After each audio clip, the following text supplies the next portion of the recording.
Donc je suis Justine Mal, je travaille dans une association qui s'appelle La Fève, une grosse association nationale de 500 salariés qui accompagne chaque année environ 20 000 jeunes à s'engager contre les inégalités sociales et éducatives. Et je travaille à Lyon, mais j'ai passé les 3/4 de ma vie de 2010 à 2018 sur ce campus. Et je suis hyper contente d'être là ce soir. Alors mon parcours, je vais essayer d'être rapide, du lycée à mon diplôme, c'est un parcours d'engagement. De mes 14 ans à mes 22 ans, mon objectif dans la vie c'était d'être éducatrice spécialisée et j'ai fait toute ma première phase de parcours dans cet objectif, une licence de psycho pour me laisser le temps aussi beaucoup de m'engager dans des associations étudiantes, un service civique à la Fève, dont je suis salariée aujourd'hui, et pour la petite histoire, quand j'étais en service civique à la Fève, juste avant d'entrer en école d'éduc, j'ai dit aux 2 salariés présents à cette époque que quand je serai grande, je prendrai leur métier. Et l'un des 2 salariés est mon directeur régional, et je lui ai rappelé récemment. Et ensuite, je suis enfin entrée en formation d'éducatrice spécialisée et je me suis rendu compte que ce n'était pas du tout ça que je voulais faire. Ça a été un peu difficile et à cette époque, je deviens trésorière d'une association étudiante qui s'appelle Sève et qui gérait à cette époque le bâtiment Ève qui n'est pas très loin. Et en fait, j'adore ce que je fais à Ève et j'ai pas du tout envie d'aller en cours.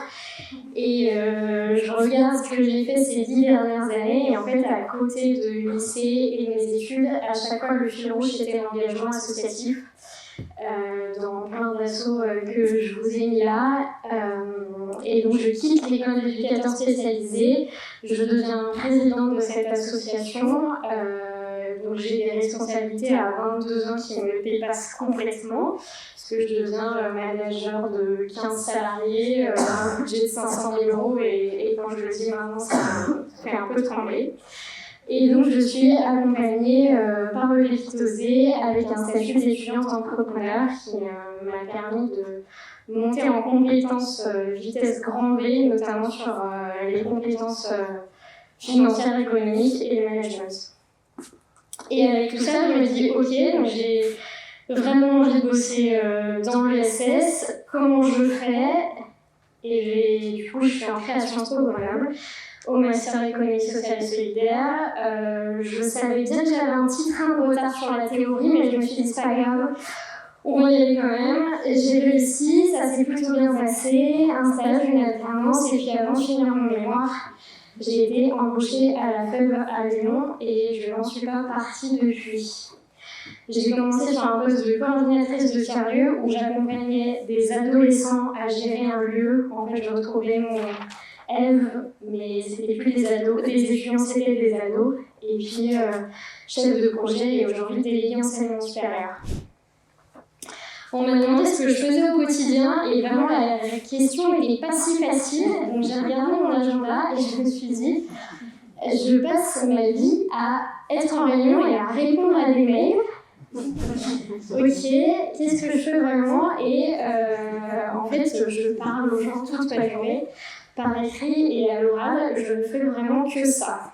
À des salariés, donc je manage 8 salariés, donc je parle beaucoup avec eux, aux autres salariés de l'équipe, à mes collègues de la région, à des collègues de Paris et à mes partenaires. Donc je me suis quand même posé la question de qu'est-ce que je faisais avec eux et pourquoi j'écrivais autant de mails et je faisais autant de réunions dans une semaine parce que vraiment c'est vertigineux.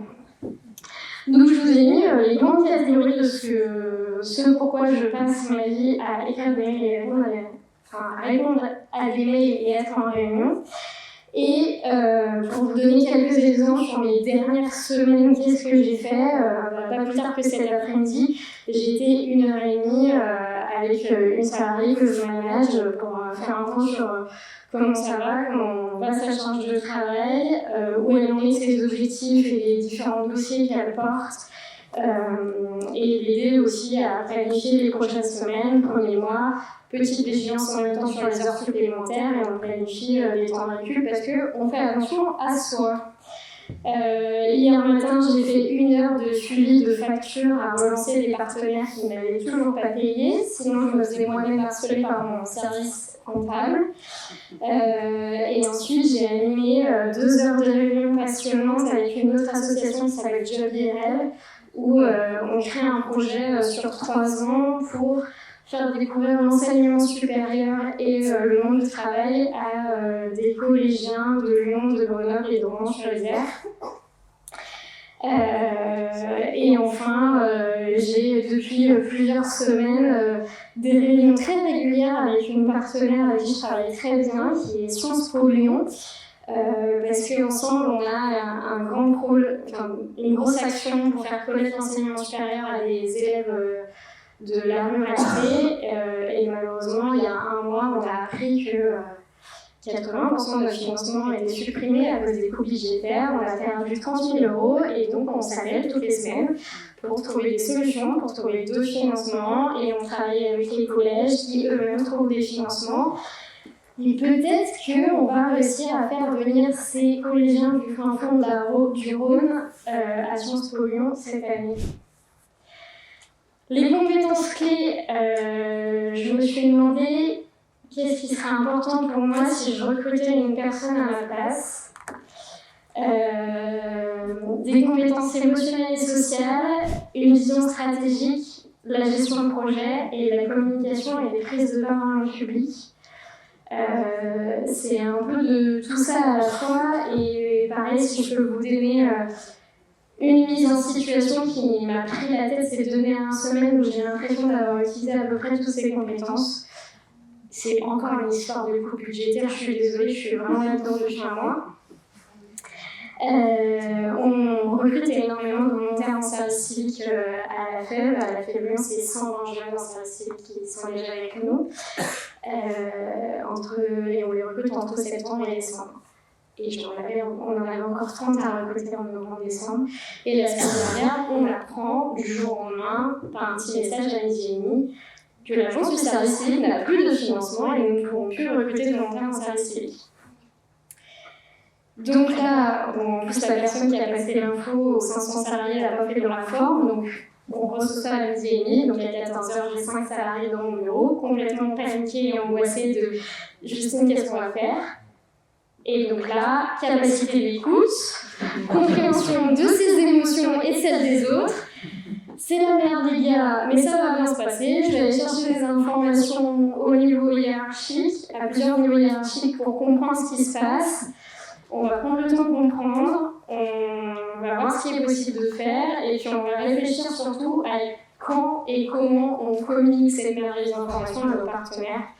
Évidemment, si je vous dis maintenant, c'est que tout le monde est au courant. Et donc, on replanifie la formation des volontaires la semaine du 19 novembre à début janvier. Et on essaye de donner des consignes claires, précises et sécurisantes dans un contexte complètement flou et angoissant pour tout le monde. Puisque j'ai oublié de dire, mais dans mes missions au quotidien, je suis aussi représentante du personnel, donc la qualité du travail est ma priorité. En fait. Puisque si les gens sont bien au travail, ils travaillent mieux. Et ensuite, on m'a demandé de vous donner un conseil, et mon conseil est en fait lié à ça.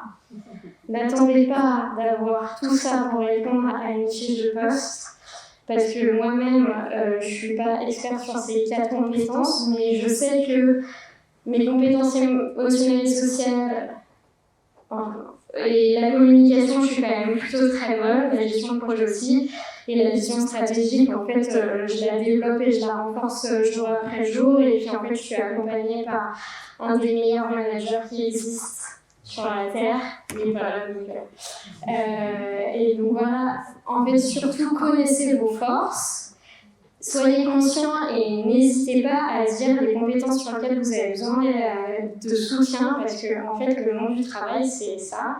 Vous arrivez sur un poste, vous allez être formé, accompagné, vous allez développer vos compétences, et il y aura toujours dans une fiche de poste des choses que vous ne saurez pas très bien faire, et en fait, c'est pas très grave. Merci.